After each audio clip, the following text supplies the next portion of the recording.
Hi, my name's Emryn Ingram-Shute and I'm an emerging artist. I've just finished university.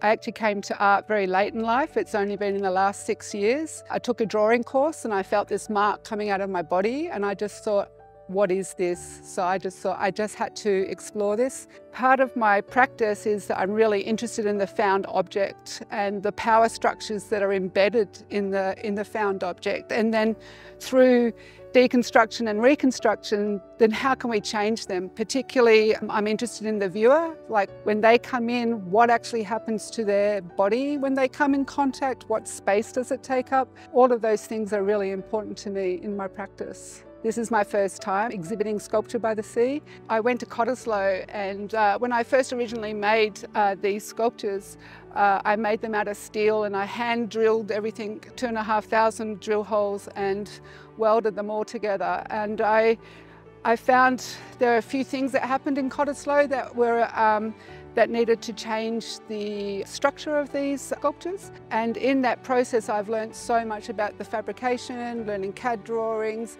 For me, Sculpture by the Sea expanded my knowledge in making, in new ways of making, problem solving, also finding a community of artists. That was probably one of the best things that came out of Cottesloe, talking to the people from overseas, particularly the Ukrainian artists, which this sculpture was originally based on. The work is called No Colour in War.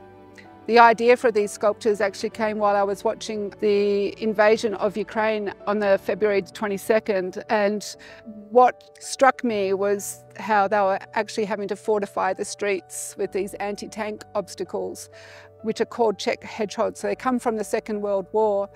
And in my mind, it was a message of hope, I guess. I thought, imagine if they were filled with colour. And so that's where the original idea came from. I contacted the Ukrainian business community. I was really concerned that I might be culturally insensitive when I was making these, and they gave their blessing to me. And for me, that's where I felt the solidarity. I just wanted to know, the artists to know in Ukraine that we were thinking of them, that I wanted to raise money for the refugees that would be fleeing. Another thing that I saw, the reason for the title, No Colour in War, is that all I could see were the flowers of the dead. So originally I was going to call this the flowers of the dead, but because the graves, everything was bleak and all there was were the flowers for the graves of the Ukrainian people. I know when I was in Cottesloe this last year, we had people crying. Well, actually we were crying together just at the story and people coming up. So it's really important, the exposure. It means a lot to me as an artist to be in Sculpture by the Sea. It's one of the largest sculpture exhibitions in the world.